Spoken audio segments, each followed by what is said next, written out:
গোটা কওম নাফরমান, আল্লাহর আইন কেউ মানছে না। গোটা কওমের কাছে না পাঠাইয়া আল্লাহ পাক সর্বপ্রথম মুসা আলাইহিস সালামকে দাওয়াত নিয়ে কার কাছে পাঠালেন? ফেরাউনের কাছে। কারণ ফেরাউন হচ্ছে রাষ্ট্রশাসক। ফেরাউন কি? রাষ্ট্রশাসক। নিচের পানি পাহাড়ের উপরে যায় না, উপরের পানি না নিচের থেকে উপরে যায়? উপরে পানি নিচে আসে।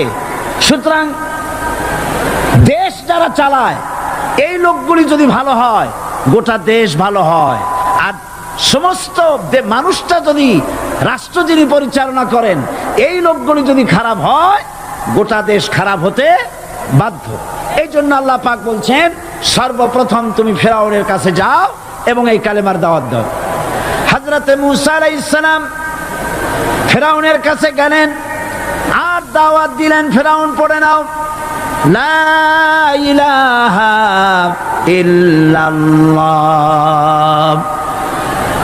একটি কথা আপনাদের মনে রাখতে হবে, দুনিয়ার কোন ফেরাউন, কোন নমরুদ, কোন সাদ্দাত, কোন হামান কেউ বলে নাই যে আমি আল্লাহ, আমি রাজ্জাক, আমি খালেক, আমি পৃথিবীর সৃষ্টি করেছি। কথা কেউ বলেছে? কেউ বলে নাই। কি বলেছে তারা?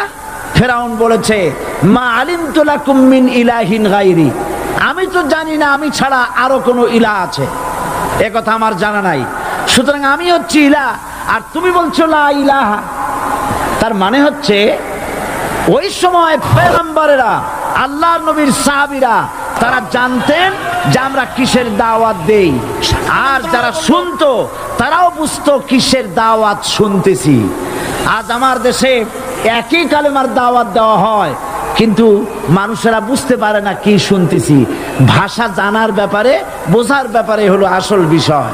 এটা বুঝাতে গিয়ে আমি মাঝে মধ্যে একটা দৃষ্টান্ত দেই এভাবে। একজনের একটা রেশনের দোকান ছিল, সেই দোকানে তার একটা ময়না পাখি ছিল। আর ময়না পাখিকে কথা শেখানো যায় সেটা তো আপনারা জানেন। জি, ময়নাকে শিখায়েছে যে লাইন করুন, এক এক করে আসুন। ময়না এই কথা শিখেছে। সকালবেলায় যখন রেশনের দোকানে ভিড় পড়ে গেছে, তখন ওই পাখি খাঁচার মধ্যে বসে বলছে লাইন করুন, এক এক করে আসুন। একদিন খাঁচার দরজা খোলা পেয়ে পাখি উড়ে গিয়ে গাছের ডালে বসেছে। আশেপাশে যত পাখি ছিল তারা চিন্তা করলো এই রকমের পাখি তো কখনো দেখি নাই। ময়না তো দেখতে কাকের মতো না, শালিকের মতো না, দেখতে একটা ভিন্ন রকম। ওরা এসে চতুর্দিক থেকে এই নবান্ত, এই যে নতুন এসেছে, ওরে ঠোকরানো শুরু করেছে চতুর্দিক থেকে। ঠোকরানি খেয়ে ময়না বলতেছে লাইন করুন, এক এক করে আসুন। এখন ময়না তো বোঝে না যে কি বলতেছি, আর যে পাখিরা ঠোকরাচ্ছে তারাও তো বোঝে না যে কি শুনতেছি। ময়না যদি বুঝতো যে আমি কি বলি, সবাই মিলে ঠোকরায়, তাই জান বাঁচে না। লাইন করে ঠোকরাইনি তো কলজে যাবে, সব ফোড়ে রোডে চলে বোঝে নাই। আমাদের অবস্থা তাই হয়েছে। এই যে আপনারা এখানে দাঁড়াইছেন কেন? যারা যেখানে দাঁড়ায় বসা মানুষেরা অনুরোধ করে বসায় দেন। এত বড় বিশাল মাহফিলে আপনি দাঁড়ায়া কোনো মানুষকে কষ্ট দিবেন না, জায়েজ নাই। মুসলমানদেরকে কষ্ট দেওয়া কবিরা গুনাহ। বুঝতে পেরেছেন? যে যেখানে দাঁড়িয়েছে আপনারা বসা মানুষেরা তাদেরকে বসায় দেন। এত বড় বিশাল মাহফিলে আপনি দাঁড়ায়া কোনো মানুষকে কষ্ট দিবেন না, জায়েজ নাই। মুসলমানদেরকে কষ্ট দেওয়া কবিরা গুনাহ। বুঝতে পেরেছেন? যে যেখানে দাঁড়িয়েছে আপনারা বসা মানুষেরা তাদেরকে বসায় দেন। সুতরাং এই কালেমার দাওয়াত যখন হযরতে মূসা আলাইহিস সালাম দিলেন, ফেরাউন বলল আমি তো জানি না যে আমি ছাড়া আরো কোন ইলাহ আছে, আইনদাতা তো আমি, তুমি নতুন কোথা থেকে আইনদাতা নিয়ে আসছো? ফেরাউন বলছে দেখো, আমারে বাদ দিয়া যদি অন্য কাউকে ইলাহ বলে তুমি মানো আর সেই শিক্ষা যদি যে জাতিকে দাও, তাহলে আমি তোমাকে ধরে লাআজআলান্নাকা মিনাল মাসজুনিন, আমি তোমাকে কারারুদ্ধ করব, আমি তোমাকে জেলখানায় ঢুকিয়ে দেব। রাষ্ট্রশক্তি প্রথম বাধা দিল কারা? বলেন সবাই। সেই বাধা কি ওখানে শেষ হয়েছে না এখনো আছে? আছে কিনা জোরে বলেন। আমি তোমাকে জেলখানায় ঢুকাবো। হযরত মুসা আলাইহিস সালাম বলেন, ফেরাউন রে, জেলের ভয় আমি করি না, আমার কি জেলের ভয় দেখায়া লাভ নাই। আমি আল্লাহ পাকের পয়গম্বর হযরতে মুসা আলাইহিস সালাম। ফেরাউনের দলবল আছে, লোক লস্কর আছে, তার অস্ত্রের অভাব নাই। আল্লাহ রাব্বুল আলামিন মুসা আলাইহিস সালামের কাছে একটা অস্ত্র দিয়া দিলেন। দিছিলেন কিনা? দিছিলেন কিনা? আল্লাহ পাক হযরত মুসা কে বলেছেন, ওয়া মা তিলকা বিয়ামিনিকা ইয়া মুসা। মুসা রে, তোমার হাতে ওটা কি? মুসা আলাইহিস সালাম বললেন, এটা লাঠি। আল্লাহ পাক বললেন, ফেলে দাও লাঠি। লাঠি ফালায় দিলেন। কি হয়ে গেল? হিয়া হাইয়াতুন তাসআ। লাঠি হয়ে গেল। এখন লাঠি পড়ে সাপ হয়ে গেল। সাপ দেখে নবী হোক, ওলি হোক, সাহাবী হোক আর আলেম হোক, সাপ দেখলে ভয় করে না মানুষের? মুসা আলাইহিস সালাম ভয় পেয়েছে। আল্লাহ রাব্বুল আলামিন হযরত মুসাকে শোনায় দিলেন, খুযহা ওয়া লা তাখাফ সানুঈদুহা সিরাতাহাল উলা।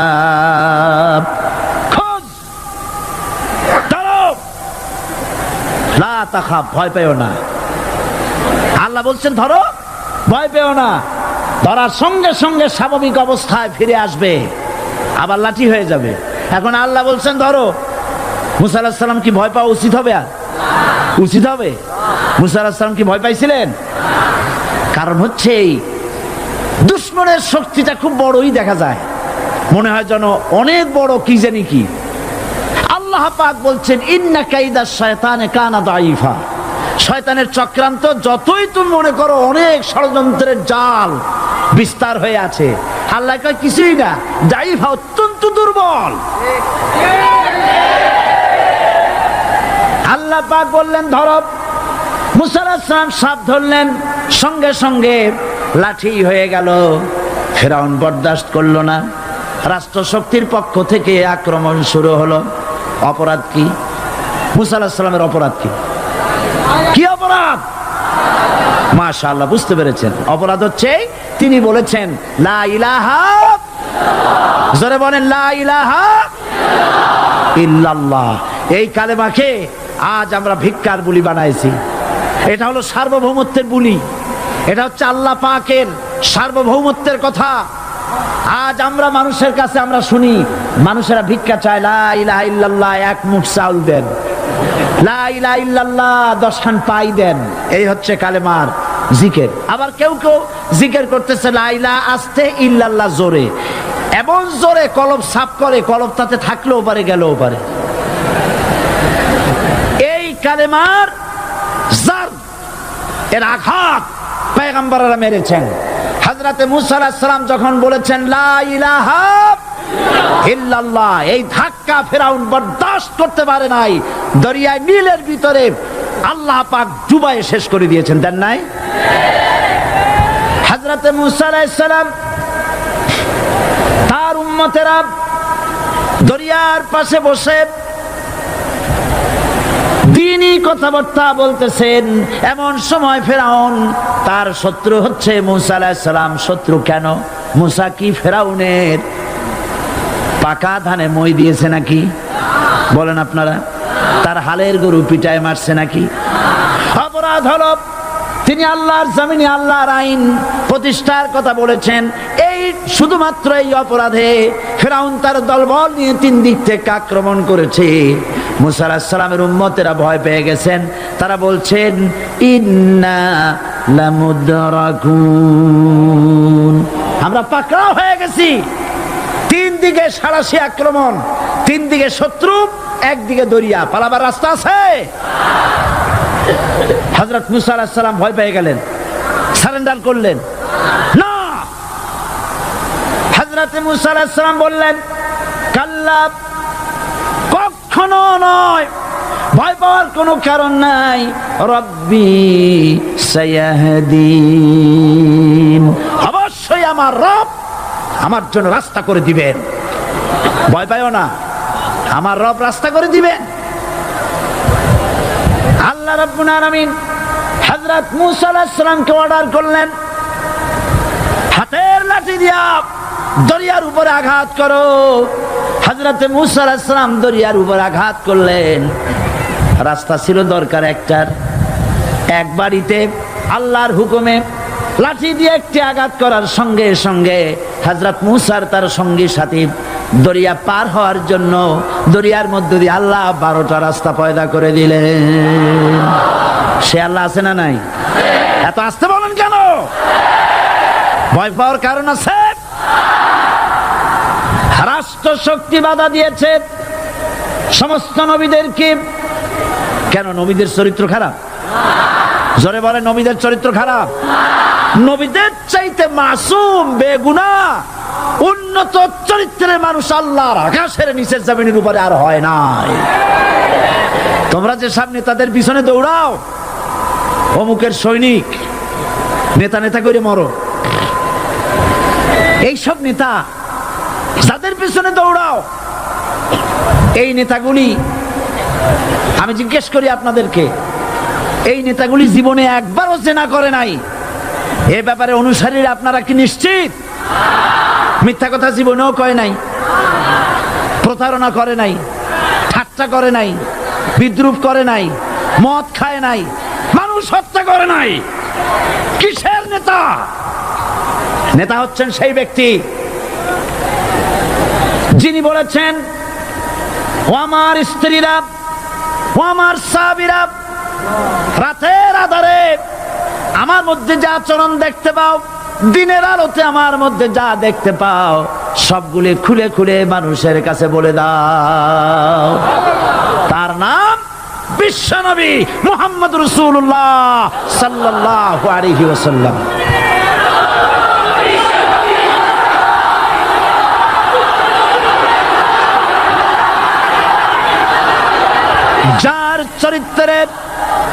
যার চরিত্রের সার্টিফিকেট আল্লাহ রাব্বুল আলামিন নিজে দিচ্ছেন, ওয়া ইন্নাকা লাআলা খুলুকিন আযীম।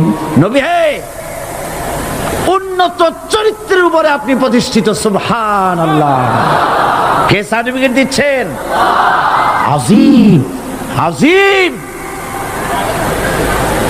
আরবিতে চওড়াকে বলা হয় আরিদ, গভীরতাকে বলা হয় আমিক।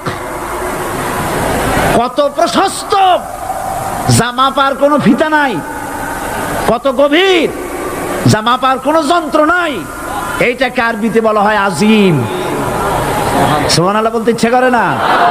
ও নবী, তোমার চরিত্র এমন যা মাপার মতো যন্ত্র পৃথিবীতে নাই। এই সার্টিফিকেট দিলেন কে? সমস্ত নবীরাই চরিত্রবান, নবীরা মাসুম বেগুনাহ। সুবহানাল্লাহ বিহামদিহি। সেই নবীরা মার খান নাই? খেয়েছেন কিনা বলেন? কারা মেরেছে? রাষ্ট্র শক্তি। কারা মেরেছে? কারণ নবীরা বলেছেন লা ইলাহা ইল্লাল্লাহ। পড়েন সবাই, লা ইলাহা ইল্লাল্লাহ। আপনিও যদি নবীদের মতো, সাহাবীদের মতো বুঝা এই কলেমার দাওয়াত দেন, বাধা আসবেই। বোঝাবুঝির ব্যাপার, বুঝতেই সারলো। কত মাহফিল হয় বাংলাদেশে, হয় না? কোনো বাধা নাই, ঠিক কিনা? কত পূজা হয়, পার্বণ হয়, গান হয়, থিয়েটার হয়, গুনাহগার বিবির গান হয়, কত কিছু হয়। কোনো বাধা আছে? তাফসীরের মাহফিলে বাধা।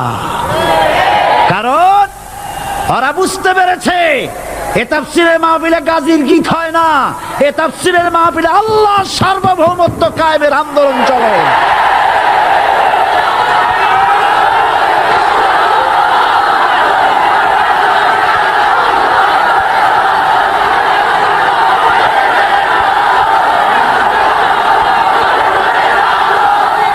এবার দেখুন, এবার কলেমা বোঝেন, কালেমা বুঝুন।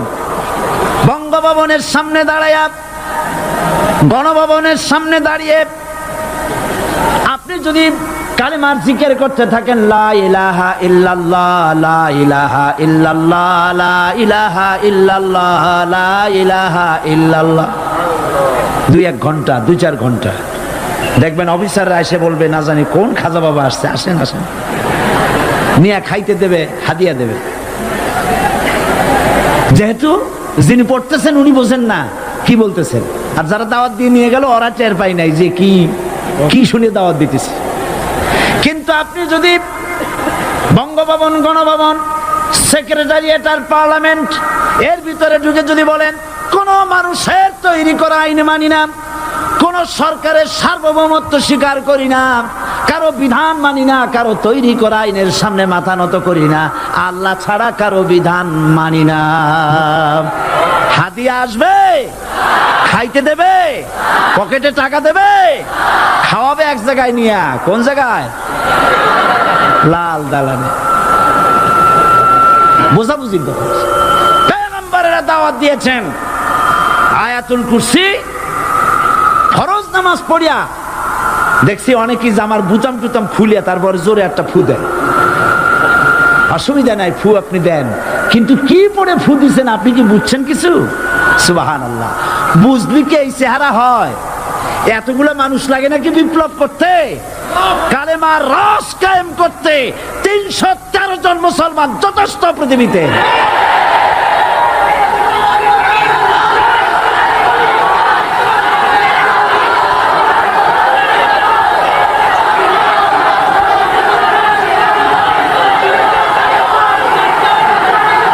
আল্লাহ পাক কোরআনে কারীমের মধ্যে আল্লাহ পাক বলেছেন, এমন একজন নবী পাঠাই নাই, ইয়া হাসরাতান আলাল ইবাদ, বান্দার উপরে আফসোস। আহারে, কে বলতেছেন? আমার আল্লাহ। বলেন আমার আল্লাহ, তিনি আফসোস করছেন। আফসোস, একজন পয়গম্বর এমন পাঠাইলাম না, একজন রাসূল পাঠাইলাম না যার সাথে এরা ঠাট্টা করে নাই, বিদ্রুপ করে নাই, পাগল বলে নাই, মারে নাই।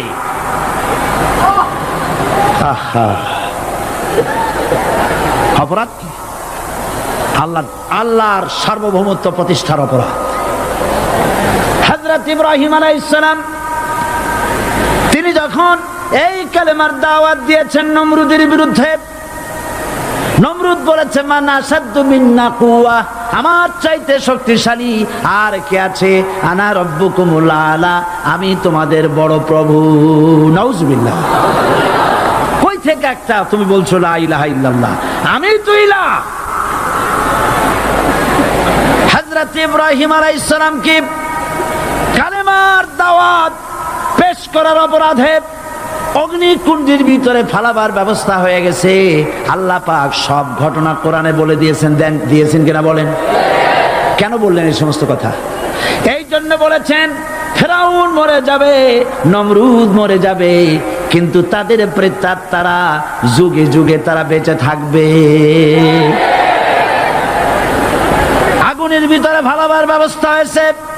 আল্লাহ পাক বলে দিয়েছেন, আমার রাস্তায় যদি চেষ্টা করো, জিহাদ করো, আমার সাহায্য তোমরা পাবে। ওয়া কানা হাক্কান আলাইনা নাসরুল মুমিনিন, মুমিনদেরকে সাহায্য করা আমি আল্লাহর জন্য ওয়াজিব। সুবহানাল্লাহ বলবেন না? আলহামদুলিল্লাহ বলবেন না? আমার জন্য ওয়াজিব মুমিনদেরকে সাহায্য করা। ইব্রাহিম আলাইহিস সালামকে আগুনে ফেলানো হচ্ছে। হযরত জিবরাইল বলেন, ইব্রাহিম তোমাকে আগুনের ভিতরে ফেলানো হতেছে, আমার কাছে সাহায্য চাও, আমি তোমারে বাঁচায় দেব। হযরত ইব্রাহিম আলাইহিস সালাম তিনি বললেন, জিবরাইল আমার পরীক্ষা চলতেছে, আমাকে ডিস্টার্ব করো না, আমি তোমার কাছে সাহায্য কেন চাইব? আমি তো এমন কোন অন্ধ আল্লাহর ইবাদত করি না যিনি তার বান্দার দুঃখ দুর্দশা নিজের চোখে না দেখেন। পরীক্ষা পাস করছে না? পাস করছেন কিনা? হযরত ইব্রাহিম বলেন, শোনো জিবরাইল, আমি যদি আগুনের ভিতরে পড়ে যাই আর আগুনে পুড়ে যদি ভস্ম হয়ে যায়, আমার আল্লাহ যদি এতে খুশি হন, তাহলে আমি আমার রব্বুল আলামিনকে খুশি করার জন্য এভাবে 1000 বার পড়তে আমি রাজি আছি। ইব্রাহিম আলাইহিস সালাম আগুনের ভিতরে পড়ে গেলেন। আল্লাহ রাব্বুল আলামিন আগুনের প্রতি নোটিশ করে দিলেন, ইয়া নারু কুনি বারদাও ওয়া সালামান আলা ইব্রাহিম। আগুন, আমার ইব্রাহিমের জন্য শান্তিদায়ক ঠান্ডা হয়ে যা। ইব্রাহিম আলাইহিস সালাম জ্বলছেন, পুড়ে গেছেন। নমরুদ তার প্রাসাদের ছাদে বসে ইব্রাহিম আলাইহিস সালামের পোড়া দৃশ্য দেখে আনন্দ করবে। আগুনের দিকে তাকায় দেখে ইব্রাহিম আরামে বসে আছেন। পোড়া তো দূরের কথা, জামাও পরে নাই। ও ডাক দিয়া বলে, রে আগুন, গোটা জাতি নিয়ে তোর পূজা করলাম, আমার দুশমন কেন জ্বালাইতে পারিস না? তোর জ্বালানো শক্তি কি নষ্ট হয়ে গেছে নাকি? আগুনের ভিতর থেকে আওয়াজ বেরিয়ে এলো, নমরুদ, আমার ভিতরে দাহ্য শক্তি, জ্বালানো শক্তি আছে কি নাই যদি প্রমাণ করতে চাও, টেস্ট করতে চাও, তুই নিজে আয়। তোরে সুদ্ধা তাম দুনিয়া জ্বালাই দিতে পারি, ইব্রাহিমের এক গাছা পশম জ্বালাইতে পারি না। বিশ্বকবি আল্লামা ইকবাল কি সুন্দর করে বলেছেন, আজ ভি হো জু ইব্রাহিম কা ইমা पैदा आग कर सकती है एक अंदाजे गुलिस्ता पैदा। ইব্রাহিমের ঈমান যদি আজও কোথাও হয় বিদ্যমান, করতে পারেন অগ্নিকুণ্ডে খুবসুরত এক গুলিস্তান। এখনো যদি ইব্রাহিমের সন্তানদেরকে আগুনের মধ্যে ফেলে দেওয়া হয়, আর ইব্রাহিম ঈমান যদি থাকে, আগুনকে ফুলের বাগান বানাবার ক্ষমতা আল্লাহর আছে। চিরকাল আল্লাহ পাক এই কালেমাকে দিয়েছেন আল্লাহর সার্বভৌমত্বকে প্রতিষ্ঠা করার জন্য। আয়াতুল কুরসি শুধু পড়ে বুকে ফু দেওয়ার জন্য নয়। পড়েন আমার সাথে, আল্লাহু লা ইলাহা ইল্লা হুয়াল হাইয়ুল কাইয়্যুম। দুনিয়ার সমস্ত পয়গম্বর অত্যাচারিত হলেন, শুধু তাই নয়, বিশ্ব নবী আখেরি জামানার পয়গম্বর নবী মুহাম্মদ রাসূলুল্লাহ সাল্লাল্লাহু আলাইহি ওয়াসাল্লাম জাতির কাছে আসলেন। তিনি এসে বললেন, ইয়া আইয়ুহান নাস কুলু লা ইলাহা ইল্লাল্লাহ। প্রথম দাওয়া শুনছেন কথা? রাসূলুল্লাহ বলছেন, ও জাতি, আমার রাসূল তো মক্কার রাসূল না শুধু, মদিনার রাসূল না শুধু, আরবি ভাষা ভাষীদের রাসূল না শুধু, আমার নবী কি নবী? চিল্লায় বলেন। তাই তিনি বলেছেন, ও বিশ্বের মানবতা, বিশ্বের মানব গোষ্ঠী, যদি মুক্তি পেতে চাও, নাজাত পেতে চাও, উচ্চারণ করো, বিশ্বাস করো, আমল করো, বলো লা ইলাহা ইল্লাল্লাহ। জোরে পড়েন, লা ইলাহা ইল্লাল্লাহ, লা ইলাহা ইল্লাল্লাহ মুহাম্মাদুর রাসূলুল্লাহ। আবু জাহেল বুঝছিল কলেমার অর্থ? কথা বলেন না কেন? আবু জাহেল বুঝছিল? উতবা, সাইবা, মুগিরার গোষ্ঠীরা বুঝছিল? বুঝেছে। তারপরে তারা চিন্তা করলো যে সর্বনাশ তো করছে, লা ইলাহা, কোন ইলাহ নাই, আইনদাতা নাই, বিধানদাতা নাই, তাহলে আমরা কি ঘরে বসে বসে কি করব? উনি নতুন একজন ইলাহ নিয়ে আসছে, আল্লাহ ছাড়া কোন ইলাহ নাই, তাহলে আমাদের কাজটা কি? প্রথমে তারা চেষ্টা করলো যে একটু দেখি নরম নরম ভাবে হয় নাকি। চলে গেল আবু তালেবের কাছে, আছে না হাদিসে, বললো, আবু তালেব, তুমি তো কুরাইশদের নেতা, তোমার ভাইয়ের ছেলে কয়টাই কি? কি আশ্চর্যজনক কথা! লা ইলাহা ইল্লাল্লাহ, আল্লাহ ছাড়া কোনো ইলাহ নাই, তা আমরা করব কি? তোমার ভাতিজাকে বুঝাও লা ইলাহা ইল্লাল্লাহর দাওয়াত বন্ধ করে দিক, এর বিনিময়ে টাকা লাগে টাকা দেব, সোনা লাগে সোনা দেব, যত সুন্দরী মেয়ে চায় তাও দেব, নেতৃত্ব চায় তাও দেব, তবু যেন কালেমার দাওয়াত না দেয়। আসিনে কা হাদিসে আছে কিনা? নবীজি যখন বাড়ি ফিরলেন, চাচা আবু তালেব নিজের কলিজার টুকরা সন্তান হযরত জাফর আলীর চাইতে তিনি ভালোবাসতেন কলিজার মতো করে মুহাম্মদ সাল্লাল্লাহু আলাইহি সাল্লামকে। বলছে, বাবা এমন কথা কেন বলো যাতে লোকেরা খেপে যায়? এই কথাগুলি বলো না, ওরা আমার কাছে এই সব প্রস্তাব দিয়ে গিয়েছে। রাসূলুল্লাহ প্রস্তাব শুনে এগ্রি করলেন। জি, আমার নবী বলেন, ও আমার চাচা আবু তালেব, প্রস্তাবকারীদেরকে শুনিয়ে দিন। হুজুরের সাথে তখন অনেক লোকজন, নাকি অনেক অস্ত্রপাতি, কিচ্ছু নাই, আল্লাহর শক্তি ছাড়া কিছুই না। আমার নবী বলেন, ও আমার চাচা আবু তালেব, প্রস্তাবকারীদেরকে শুনিয়ে দেন।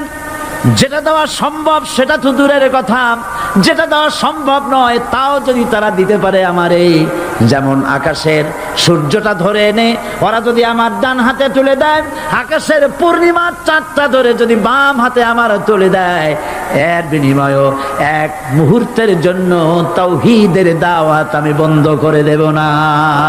সুবহানাল্লাহ।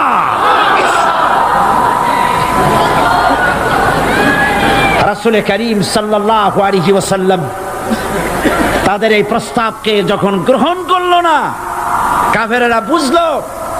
আমি আগেই বলেছি 3 শ্রেণীর লোক বাধা দিয়েছে। কয় শ্রেণী? প্রথম শ্রেণী কি? রাষ্ট্র শক্তি, তাদের হাতে অস্ত্রপাতি তো খুব শক্তি। আর যারা একবার ক্ষমতায় যায় ওরা মনে করে এই ক্ষমতা থেকে আমাদেরকে কেউ নামাইতে পারবে না। বিংশ শতকের শ্রেষ্ঠ মুজাদ্দিদ আল্লামা সৈয়দ আবুল আলা মওদুদী রাহমাতুল্লাহ আলাইহি তিনি এক জায়গায় লিখেছেন, স্বৈরাচারীরা তার পতনের সমস্ত ছিদ্র বন্ধ করে, কিন্তু একটা ছিদ্র বন্ধ করতে পারে না। মনের ভুলে সে ছিদ্রটা থেকেই যায়, যেই ছিদ্র দিয়ে আসলে তার পতনটা হবে।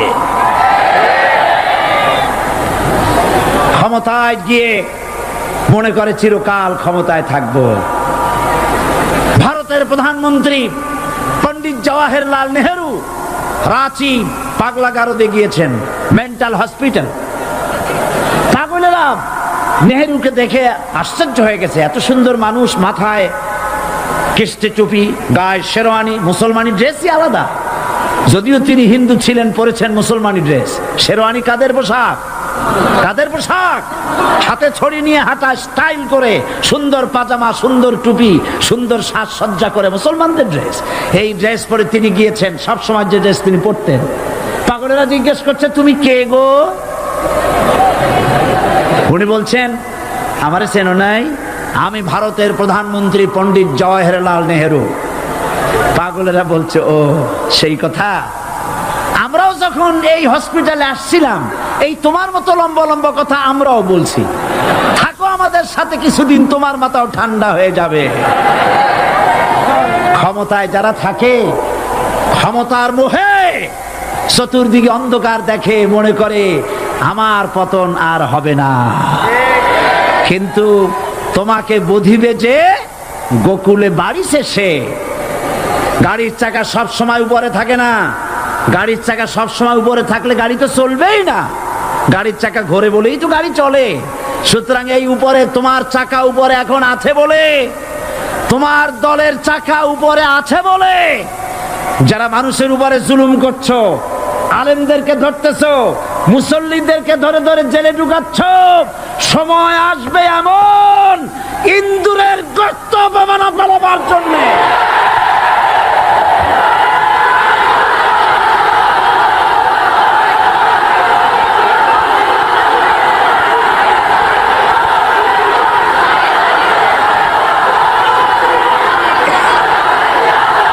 আবু জাহেলের গোষ্ঠী মনে করেছে সোজা আঙ্গুলে ঘি যখন উঠলো না, আঙ্গুল বাঁকা করতে হবে। শুরু হয়ে গেল অত্যাচার, শুরু হয়েছে না? হযরত সুমাইয়া রাদিয়াল্লাহু তাআলা আনহা কি নির্মম ভাবে, নিষ্ঠুর ভাবে তাকে শহীদ করা হলো। খাব্বাব, খুবাইব, হযরত খাব্বাব রাদিয়াল্লাহু তাআলা আনহুকে দেখে হযরত ওমর একদিন বলছিলেন, খাব্বাব তোমার পিঠে এত গর্ত কেন? এত গর্তওয়ালা পিঠ আর এত চিকুন কোমর আমি তো জীবনেও দেখিনি।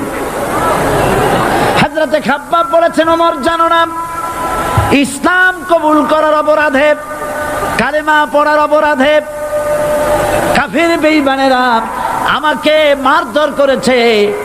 যখন আমি তাদের মারে কালেমা ছাড়ি নাই, তখন আগুন জ্বালায়া আগুনের আংটার উপরে, আংটা আগুনের উপরে আমাকে চিৎ করে শোয়ায়া, আমি যেন নড়াচড়া করতে না পারি সেজন্য আমার বুকের উপরে পাথর চাপা দিয়া রেখেছে।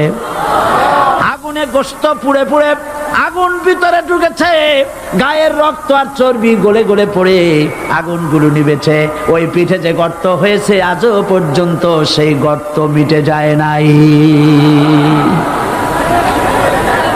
হযরত খাব্বাব রাদিয়াল্লাহু তাআলা আনহু বলছেন, বুখারী শরীফে হাদিসে ভাবে এসেছে, ওয়ান খাব্বাব বিন আরিত রাদিয়াল্লাহু তাআলা আনহু আন্নাহু ক্বাল শাকাউনা ইলা রাসূলিল্লাহ সাল্লাল্লাহু আলাইহি ওয়াসাল্লাম ওয়া হুয়া মুতাওয়াসসাদুন বুরদাতুন লাহু ফি জিল্লিল কাবা। আমি গেলাম রাসূলুল্লাহর কাছে, যে দেখি হুজুর বাইতুল্লাহ শরীফের ছায়ায় আরাম ফরমাচ্ছেন। আমি কাছে গিয়ে বললাম, আলা তাস্তানসিরু লানা আলা তাদউ লানা ইয়া রাসূলুল্লাহ, হে রাসূল, আপনি কি আমাদের জন্য দোয়া করবেন না? আপনি কি আমাদের জন্য আল্লাহর কাছে সাহায্য প্রার্থনা করবেন না? মার খেয়ে খেয়ে তো শেষ হয়ে গেলাম। শুনতেছেন আপনারা? আল্লাহর নবী উঠে বসলেন, বললেন, খাব্বাব শোনো, তোমাদের আগে যারা এই পৃথিবীতে এসেছিলেন দ্বীনের দাওয়াত দেওয়ার জন্য, সমকালীন রাষ্ট্র শক্তি তাদেরকে ধরতো, ফায়ুখাজুর রাজুলু ফায়ুহফারু লাহু ফিল আরদ, তার জন্য তারে ধরে নিয়ে মাটির মধ্যে গর্ত করত, ফায়ুজআলু ফিহা, এরপরে সেই গর্তের ভিতরে তাকে কোমর পর্যন্ত গেড়ে দিত। সুম্মা ইউতা বিল মানশার, এরপরে করাত আনা হতো, ফায়ুদাউ আলা রাসিহি, এরপরে করাতটা মাথার উপরে রাখা হতো, ফায়ুজআলু নিসফাইন, এরপরে করাত দিয়া চিরে চিরে জীবিত মানুষটাকে দ্বিখণ্ডিত করে ফেলে দিত। মা ইয়াসুদ্দুহু যালিকা আন দীনি, এত কষ্ট দেওয়ার পরেও, এত জুলুম করার পরেও দ্বীনের দায়ীদেরকে এক চুল পরিমাণ আল্লাহর রাস্তা থেকে তারা সরাই দিতে পারে নাই। ওয়াল্লাহি, ও খাব্বাব, আমি আমার আল্লাহর নামে কসম করি। মুসলমান কে কসম করতেছে? আল্লাহ রাসূল। আমি আমার আল্লাহর নামে কসম করি, ওয়াল্লাহি লা ইউতাম্মান্নাল্লাহু হাযাল আমর হাত্তা ইয়াসির রাকিবু মিন সানা ইলা হাযরামাউত। সেদিন বেশি দূরে নয়, ইয়েমেনের রাজধানী সানা থেকে শুরু করে সৌদি আরবের হাযরামাউত পর্যন্ত হাজার হাজার মাইল, এই দীর্ঘ পথে যুবতী নারী তার সৌন্দর্যের পশ্চা নিয়া, আর ধনাঢ্য ব্যক্তিরা সওদাগরেরা তাদের টাকা পয়সা নিয়া একাকে নিয়ে অথবা দলবদ্ধ ভাবে মানুষেরা যাতায়াত করবে। লা ইয়াখাফু ইল্লাল্লাহ, মানুষের মনের মধ্যে কোনো ভয় থাকবে না। এমন একটা সময় আসবে, ওয়ালাকিন্নাকুম তাস্তাজিলুন, অথচ তোমরা বড্ড তাড়াহুড়ো করছো। তাড়াহুড়ো করো না, অপেক্ষা করো, ধৈর্য ধরো, মার খাও, জেলে যাও, শহীদ হও, আল্লাহর রাজ কায়েম হবেই হবে।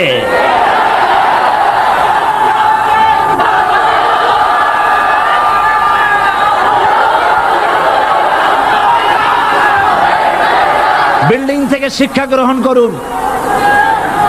বিল্ডিং, ইমারত, দালান থেকে শিক্ষা গ্রহণ করুন। এই যেটা দালান আছে না পাশে, দেখতে পাচ্ছেন?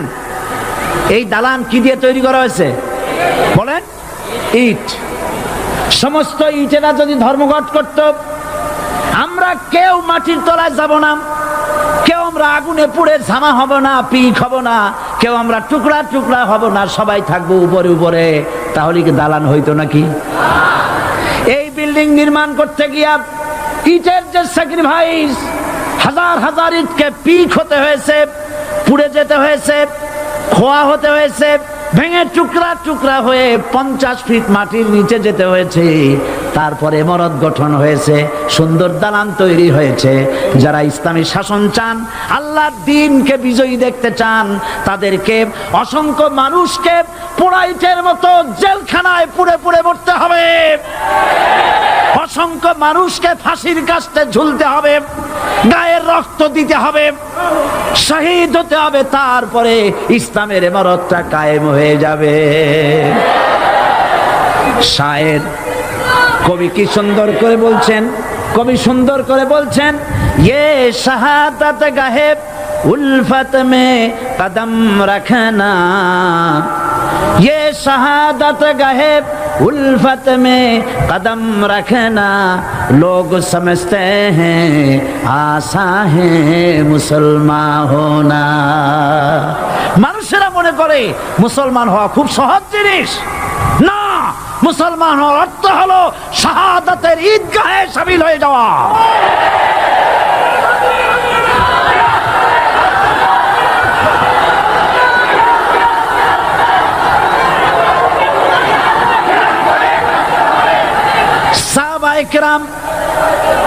সাহাবায়ে কেরাম মার খেলেন, এবার স্বয়ং আল্লাহর নবীর গায়ে হাত তুলল। আবু জাহেল এসে হুজুরকে মারলেন, গলায় চাদর দিয়া এমন জোরে টান মেরেছে, রাসূলুল্লাহ পড়ে গিয়েছেন।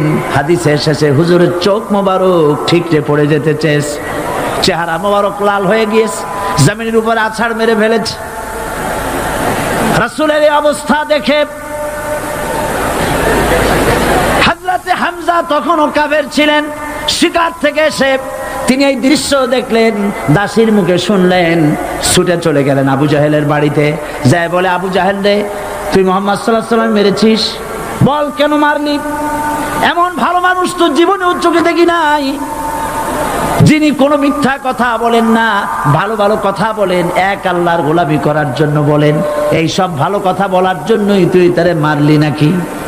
হে আবু জাহেল, তুই কি মনে করেছিস মুহাম্মদ সাল্লাল্লাহু আলাইহি ওয়াসাল্লাম তার পিতা আব্দুল্লাহ মারা গেছে বলে মুহাম্মদ সাল্লাল্লাহু আলাইহি ওয়াসাল্লাম এতিম হয়ে গেছে মনে করেছিস নাকি? জেনে রাখ, মুহাম্মদ সাল্লাল্লাহু আলাইহি ওয়াসাল্লামের পিতা আব্দুল্লাহ মারা গেছে, কিন্তু চাচা হামজা তো মরে যায় নাই।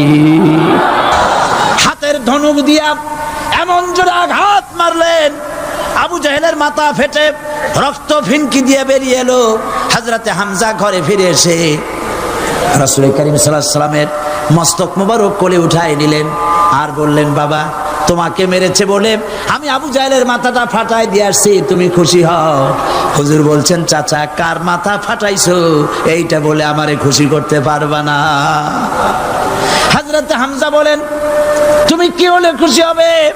হুজুর বলেন, হামজা চাচা গো, আমি খুশি হব যদি একটিবার চাচা তোমার মুখে শুনতে পাই ঈমানের কালেমা। হযরতে হামজা বলেন, মুহাম্মদ সাল্লাল্লাহু আলাইহি ওয়াসাল্লাম, আমি বুঝতে পেরেছি তুমি কোনো সাধারণ মানুষ নয়। সাধারণ মানুষ হলে পরে তুমি প্রতিশোধে বিশ্বাসী হতে, খুশি হতে। প্রতিশোধে বিশ্বাসী হও নাই, তুমি অবশ্যই আল্লাহর নবী, কোনো সন্দেহ আমার নাই। তুমি সাক্ষী থাকো, আমি পড়ে নিলাম, লা ইলাহা ইল্লাল্লাহু মুহাম্মাদুর রাসূলুল্লাহ। জোরে পড়ে, লা ইলাহা ইল্লাল্লাহু মুহাম্মাদুর রাসূলুল্লাহ। ঘাবড়াবার কারণ নাই। এর অর্থ এই নাই যে আপনারা কালেমার দাওয়াত দিবেন আর রাষ্ট্রশক্তি আপনারে পিটাইতেই থাকবে, আপনার কোনদিন আপনার সুদিন ফিরে আসবে না। বিষয়টা কি এমন না? আমার আল্লাহর ওয়াদা শুনুন, ওয়ালা তাহিনু ওয়ালা তাহজানু ওয়া আনতুমুল আলাউনা ইন কুনতুম মুমিনিন। মুমিন যদি হও, আমি তোমাদেরকে বিজয় দান করব। সুবহানাল্লাহ বলেন। আজ যদি আমাদের উপরে বিপদ এসে থাকে, তাহলে তার একমাত্র কারণ পূর্ণাঙ্গ ঈমানের অভাব আমাদের মধ্যে রয়েছে, ঠিক কিনা? আজ পৃথিবীতে সব থেকে মার খায় কারা?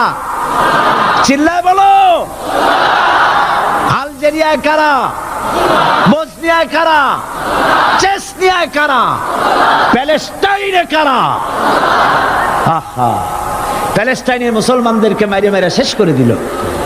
দেখছেন ছবিতে না দেখেন নাই?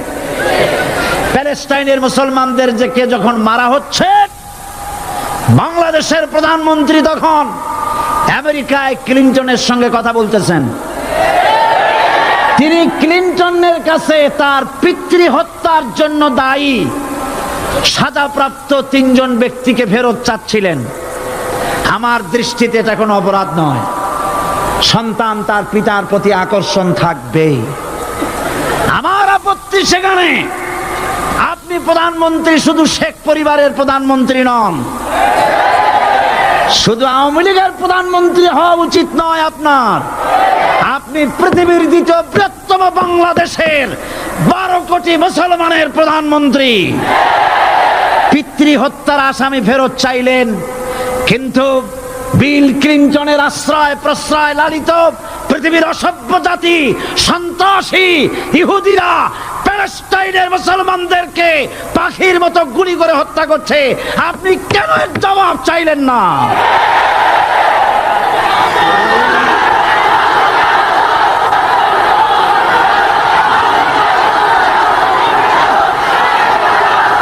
জবাব জবাব আপনি চাইতে পারবেন না, কারণ মুনাফিকদের সাহস হয় না, সাহস হয় মুমিন ব্যক্তি। বিল ক্লিনটনকে বলা দরকার ছিল, এই ইসরায়েলকে তোমরাই বসিয়েছো, মধ্যপ্রাচ্যের বিষ ফোড়ায় পরিণত করেছো তোমরা। তবে হ্যাঁ, যুরিবাত আলাইহিমুয যিল্লাতু ওয়াল মাসকানা ওয়া বাউ বিগাদাবিন মিনাল্লাহ। আল্লাহর গজব আসবে, ইহুদিরা পৃথিবী থেকে নিশ্চিহ্ন হবেই হবে ইনশাআল্লাহ। দেখেছেন তাকায়া প্যালেস্টাইনে ইসরায়েলিরা হেলিকপ্টার, গানশিপ, কামান, বোমা নিক্ষেপ করছে, আর প্যালেস্টাইনের শিশু কিশোর যুবকেরা ইহুদিদের নিক্ষিপ্ত বোমা আর কামানের মোকাবেলা করতেছে পাথর দিয়ে। আমি আমার অন্তরের অন্তঃস্থল থেকে ধন্যবাদ জানাই, মোবারকবাদ জানাই খালিদ বিন ওলীদের উত্তরসূরি, খাব্বাব খোবাইবের উত্তরসূরি প্যালেস্টাইনের ওই সব যুবকদেরকে যারা কাফের বেঈমান ইহুদিদের মোকাবেলা করতেছে ইট আর পাথর দিয়ে। আর আমি আমার অন্তরের অন্তঃস্থলের সমস্ত ঘৃণা দিয়ে আমি ধিক্কার জানাই পৃথিবীর মুসলিম শাসকদেরকে, যারা মুসলমানদের মার দেখে চুপ করে যারা বসে আছে।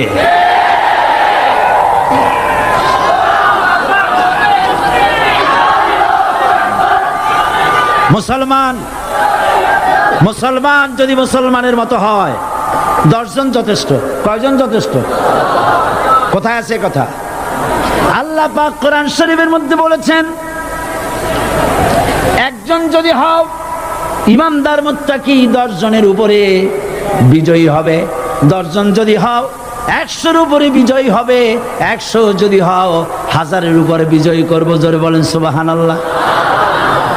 কবি বলতেছেন, ফিজায়ে বদরে পয়দা কুন ফেরেশতে তেরি নুসরত কো উতার সকতে গর্দুঁ সে কতর অন্দর কতর আবি।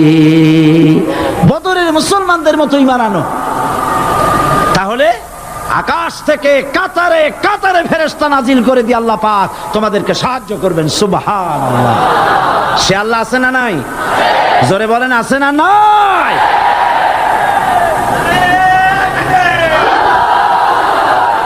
সেই আল্লাহ রাব্বুল আলামিন কোরআনে কারীমের ভিতরে আয়াতুল কুরসির মধ্যে বলে দিয়েছেন, আল্লাহু লা ইলাহা ইল্লা হুয়াল হাইয়ুল কাইয়্যুম। প্রাণ খুলে সবাই পড়েন, বসা মানুষ, দাঁড়ানো মানুষ। আল্লাহু লা ইলাহা ইল্লা হুয়াল হাইয়ুল কাইয়্যুম। আল্লাহ রাব্বুল আলামিন, তিনি ছাড়া কোনো ইলাহ নাই, তিনি সার্বভৌমত্বের মালিক কেউ নাই আল্লাহ ছাড়া। এই কথা মানুষকে ঘোষণা করতে হবে। বাধা, এই কথা বললেই বাধা দেবে কয় শ্রেণীর লোক? 3 শ্রেণী। প্রথম শ্রেণী হচ্ছে কে? রাষ্ট্রশক্তি। আজও তারা বাধা দিচ্ছে। আল্লাহর আইন দিয়ে দেশ চালাও, তারা তাদের মন মর্জি মোতাবেক আইন দিয়ে দেশ চালাবে। আল্লাহ পাক বলছেন আলা আলাহুল খালকু ওয়াল আমরু, সৃষ্টি যার, আইন চলবে তার। কারো বাবার আইন চলতে পারে না, নিজেদের তৈরি করা আইন চলবে না। ইনিল হুকমু ইল্লা লিল্লাহ, একমাত্র আইন চলবে কার? এই আইন রাসূল করিম সাল্লাল্লাহু আলাইহি ওয়াসাল্লাম মদিনায় কোরআন দিয়ে প্রতিষ্ঠিত করেছিলেন। আল্লাহর বিধান, আল্লাহর সার্বভৌমত্ব কায়েম করেছিলেন। কোরআন সংবিধান হলো, চুরি বন্ধ হলো, ডাকাতি বন্ধ হলো, জেনা বন্ধ হলো, হত্যা বন্ধ হলো, ধর্ষণ বন্ধ হলো, সব কিছু বন্ধ হয়ে গিয়ে মুসলমানেরা শান্তি লাভ করলো, পৃথিবীর মানুষ শান্তি লাভ করলো। সুবহানাল্লাহ বিহামদিহি। আজ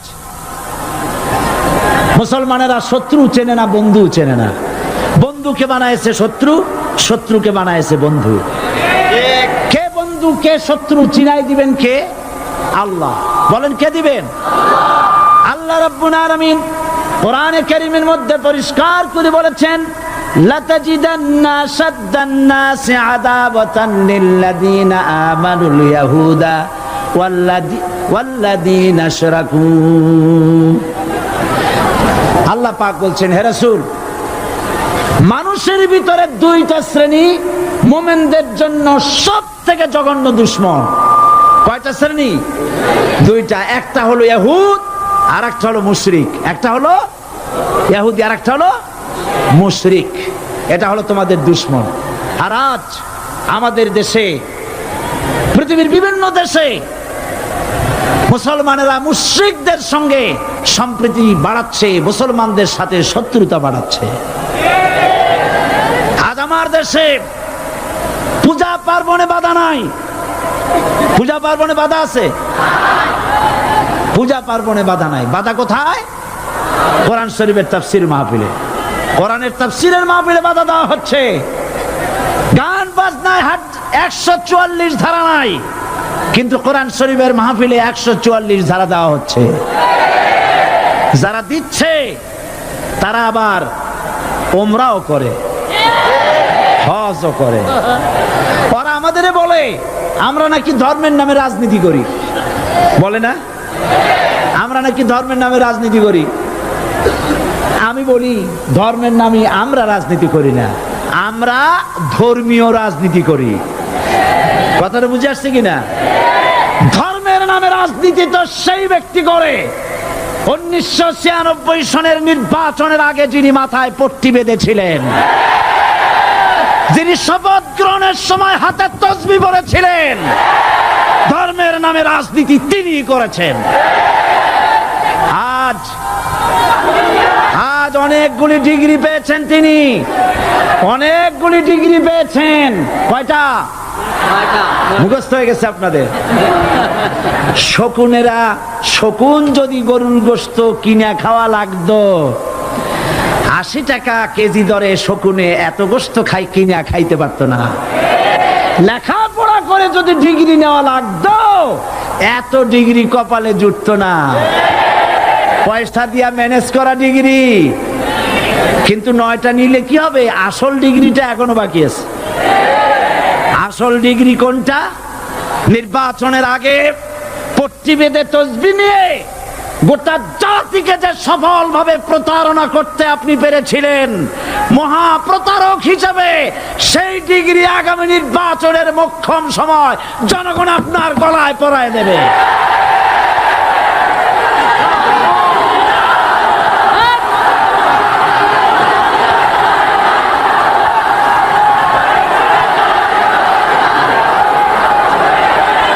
সুতরাং ধর্মের নামে রাজনীতি নয়, আমরা ধর্মীয় রাজনীতি করি। আমরা এই কোরআনের রাজনীতি করি। এই কোরআন নিয়ে বাঁচতে চাই, এই কোরআন নিয়ে মরতে চাই। এই কোরআন থেকে আমাদেরকে বিচ্ছিন্ন করতে চায় কাফের, বেঈমান, মুশরিকেরা। ও আমার জাতি, কোরআন থেকে যারা বিচ্ছিন্ন করতে চায়, তোমরা কি তাদের বিরুদ্ধে জিহাদের জন্য প্রস্তুত থাকবে?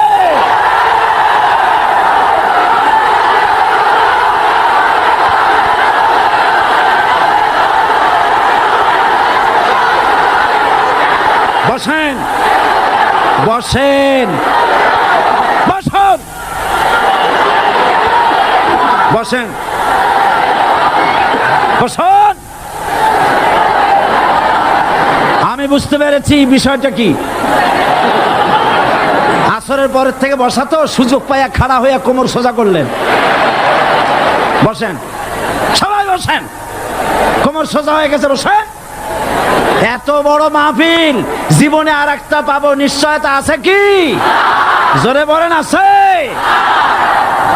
আজ আমাকে কথা বলতেই হবে ইনশাআল্লাহ, কারণ আগামীতে আবার আপনাদের সাথে দেখা হবে কিনা আমি জানি না। কথা বলতেই হবে। বসেন, কেউ দাঁড়িয়ে থাকবেন না। আমি দেখতে পাচ্ছি বাংলাদেশের ভাগ্য আকাশে উত্তর গগনে কালো মেঘ জমা হয়েছে, ঝড়ের পূর্বাভাস লক্ষ্য করছি। যদি মোকাবেলা করতে না পারেন সক্ষম ভাবে, এমন অন্ধকার গাঢ় কালো অমাবস্যার রাত আসতে পারে যার সুবে সাদে খাওয়া অসম্ভব। সুতরাং আপনারা কি কাপুরুষের মতো কাফের মুশরিকদের গোলামি করে মরতে চান? বিড়ালের মতো 500 বছর বেঁচে থাকার কোনো লাভ নাই। সিংহের মতো 1 ঘন্টা বাঁচতে চাই। আমাদেরকে বলা হয় সাম্প্রদায়িক উস্কানিমূলক কথা নাকি আমি বলি। পত্রপত্রিকা দিছে না তারা? সাম্প্রদায়িক উস্কানি কথা, সাম্প্রদায়িক উস্কানিমূলক কথা বলি। সেই জন্যই বোধহয় শত শত মুসলিম আমাদের কাছে এসে মুসলমান হয়। মানুষে আর বোকা বানানো যাবে না। যাবে কি? আর বোকা বানানো যাবে? তারপর বলছে কি, এরপরে বলছে আমাকে বলছে রাজাকার। শুনে রাখো চট্টগ্রামের লক্ষ লক্ষ জনতা, পার্লামেন্টে যখন আমাকে এই কথা বলা হয়েছিল, আমার পার্লামেন্টের কলিগ জাফরুল্লাহ চৌধুরী সাহেব বসে আছেন এখানে। হ্যাঁ, জাফরুল ইসলাম চৌধুরী বসে আছেন পাশে। প্রধানমন্ত্রী সুদ্ধা, অন্তত 3 শতাধিক পার্লামেন্টের সম্মানিত সদস্যরা সেদিন বসা। 1997 সনের বাজেট বক্তৃতা যখন আমি করতেছিলাম, ডক্টর কুদরতে খোদা, নাম রাখছে কুদরতে খোদা, আসলে গজবে খোদা। এই লোকটি নাস্তিক, ইসলামের চূড়ান্ত দুশমন। তার প্রণীত শিক্ষা ব্যবস্থার যখন সমালোচনা করছিলাম, ট্রেজারি বেঞ্চ থেকে আমাকে বলা হলো রাজাকার। আমি আমার সমস্ত শক্তি একত্রিত করে বলেছিলাম শুধুমাত্র হিন্দুস্তানের রাজাকারেরাই আমাকে রাজাকার বলতে পারে। আমি বলেছিলাম 1973 সন পর্যন্ত আমি বাংলাদেশের কোন রাজনৈতিক দলের নেতা এবং কর্মী ছিলাম না। আমি রাজাকার নই। আমাকে রাজাকার বলে যদি তাকেও প্রমাণ করতে না পারে 10 কোটি টাকার মানহানি মামলা দায়ের করব। আমার এই বক্তব্য সারা দুনিয়া শুনেছে। পার্লামেন্টে আমার এই বক্তব্য রেকর্ড হয়ে আছে। সেদিন 3 শতাধিক পার্লামেন্ট মেম্বারের কেউ আমার চ্যালেঞ্জ গ্রহণ করেন নাই। যে কোনো ব্যক্তি পার্লামেন্টে গিয়ে আমার বক্তৃতা দেখে আসতে পারেন। এরপরে 1997 সনের 7ই অক্টোবর দৈনিক জনকণ্ঠ পত্রিকা যখন আমার বিরুদ্ধে লিখলো, সেই পত্রিকায় সাইদির ওপেন চ্যালেঞ্জ 8ম পাতা, 1997 7ই অক্টোবর, এত বড় 2 কলামে হেডিং। সেখানে আমি বলেছি বাংলাদেশের সকল সাংবাদিক, গোয়েন্দা বিভাগ, বাংলাদেশের সকল বুদ্ধিজীবীকে আমি আমার পিরোজপুরে আমন্ত্রণ করছি। আমার উপস্থিতিতে যদি কেউ প্রমাণ করতে পারে বাংলাদেশের স্বাধীনতা যুদ্ধের বিরুদ্ধে আমার কোনো ভূমিকা ছিল? সজ্ঞানে স্বেচ্ছায় জাতীয় সংসদের সদস্য পদ থেকে পদত্যাগ করব। 3 বছর পার হয়ে গেছে, আজ পর্যন্ত কেউ এই চ্যালেঞ্জের মোকাবেলা করে নাই। সুতরাং আমাকে যারা রাজাকার বলবে তারা পিতৃ পরিচয়হীন অবৈধ সন্তান। 1971 সনের, শোনো মুসলমানেরা, 1971 সনের কোন কাদা সাইদির গায়ে লাগে নাই। আমাকে রাজাকার বলে জনগণ থেকে বিচ্ছিন্ন করবা, জনগণ থেকে আমারে বিচ্ছিন্ন করা যাবে না। কারণ এই জনগণ আমার জন্য আসে না, এই জনগণ আসে আল্লাহর কোরআনের জন্য।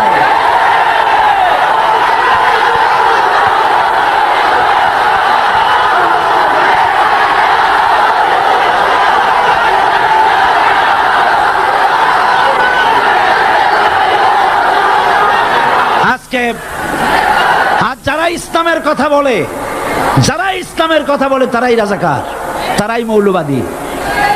মৌলবাদী বললে আমরা অসন্তুষ্ট হই না, কারণ মৌলবাদী শব্দটা আসছে মূল থেকে। মৌল শব্দ এসেছে মূল থেকে। মূলবাদী তার মানে যারা মূলে আছে। মূল হলো কোরআন, মূল হলো হাদিস, মূল হলেন আল্লাহ, মূল হলেন আল্লাহ রসুল। আমরা আছি মূলে। এখন বলেন তো মূলের শক্তি বেশি না আগার শক্তি বেশি? আমাদের যারা মৌলবাদী বলে ওরা হলো আগাবাদী। মূলে আছে কত কোটি? 12 কোটি। মূলে আছে কত কোটি? আর আমাদের যারা মৌলবাদী বলে ওই থাকো গাছের আগায়, আমরা মূলে। লাভালাভি বেশি করবা না, 12 কোটিতে গাছের গোড়া আসতে নানা দেবে, মামু বাড়ি দিল্লি গিয়ে পড়বা, বাংলার জমিনে জায়গা হবে না। এ কথা বিশ্বাস করো। বাংলাদেশের মুসলমানদের শরীরে 1 বিন্দু রক্ত থাকতে শয়তানের তৈরি করা ধর্ম নিরপেক্ষ মতবাদ বাংলার জমিনে কায়েম হতে দেওয়া হবে না, হবে না।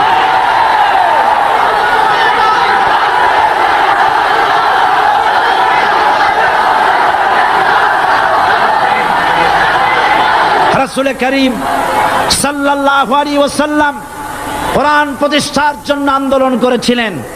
আয়াতুল কুরসি আমাদের সে কথাই শিখেছে। আল্লাহ রাব্বুল আলামিন বলেন, আল্লাহু লা ইলাহা ইল্লাহু আল হাইয়ুল কাইয়ুম। প্রাণ খুলে পড়েন, আল্লাহু লা ইলাহা ইল্লাহু আল হাইয়ুল কাইয়ুম। আল্লাহ হচ্ছেন তিনি, যিনি ছাড়া কোনো ইলাহ নাই, আইনদাতা নাই, বিধানদাতা নাই। আমরা মানুষের তৈরি করা আইন মানি না। 12 কোটি মুসলমানের দেশে আইন তৈরি করবে মানুষ, আমরা মানব না।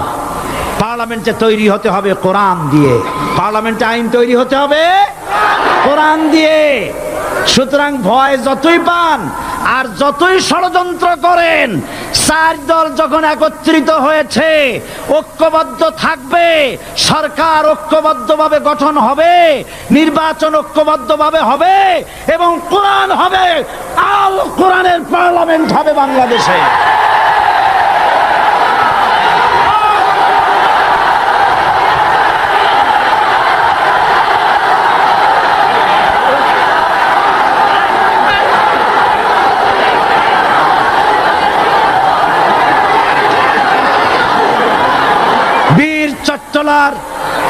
বীর চট্টলার মুসলমানেরা, বীর চট্টলার মুসলমানেরা স্বাধীনতার ঘোষণা এই চট্টগ্রাম থেকে স্বাধীনতার মহান ঘোষক প্রেসিডেন্ট জিয়াউর রহমান সাহেব দিয়েছিলেন। এই চট্টগ্রাম থেকেই ইসলামী রাষ্ট্রের ঘোষণা হবে।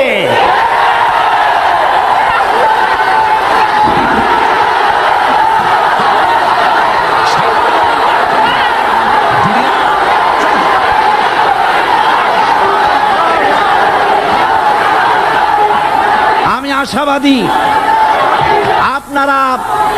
আপনারা অবশ্যই তা পারবেন। আমি 100% বিশ্বাস করি ইনশাআল্লাহ। কারণ যে ষড়যন্ত্রের মোকাবেলা করে স্থানীয় রাজনৈতিক দলের নেতৃবৃন্দ কোরআনের মাহফিল সিনায় এনেছেন। আমি প্রথম দিনই বলেছি, চট্টগ্রাম তাফসিরুল কোরআন মাহফিল কোন রাজনৈতিক দলের প্রতিনিধিত্ব করে না। এটা কোন জামাত শিবিরের একক সম্পদ নয়, এটা চট্টগ্রামের মুসলমানদের কলিজার টুকরা তাফসিরের মাহফিল। সুতরাং এই মাহফিল চট্টগ্রামে থাকবে ইনশাআল্লাহ কিয়ামত পর্যন্ত। 144 ধারা 288 হয়ে গেছে, ষড়যন্ত্র পায় পায় চলে গেছে। আমি ওই সব ছেলেদের বলি, সরকারি দলের ছাত্র হইয়া মুসলমানদের বিপক্ষে যাইও না। এদেশের ভাগ হয়ে গেছে দুটো শিবির, বোঝাই যাচ্ছে। একদিকে ভারতের পা চাটা গোলাম নাস্তিক মোরতাদ শ্রেণীর বুদ্ধিজীবী এবং তাদের মদতপুষ্ট সরকার, আর একদিকে ইসলামী শক্তি, ইসলামী দল আর দেশ প্রেমিক জাতীয়তাবাদী শক্তি। একদিকে হিমালয় পাহাড় আর একদিকে সূচো ইঁদুর। আল্লাহ বিজয় দেবে মুসলমানদের। কাদের বিজয় হবে? বাংলাদেশে কোরআনের রাজ কায়েম হোক, তাকে আপনারা চান? কারা কারা চান? দু হাত উঁচু করে দেখান। দাঁড়াবেন না, দাঁড়াবেন না।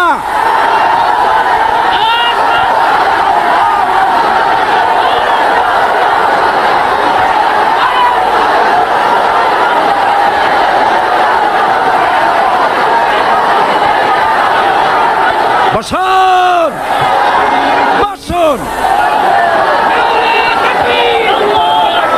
আবার বসেন, বসুন। জোরে সরে জিকির করেন লা ইলাহা, আরো জোরে লা ইলাহা, লা ইলাহা।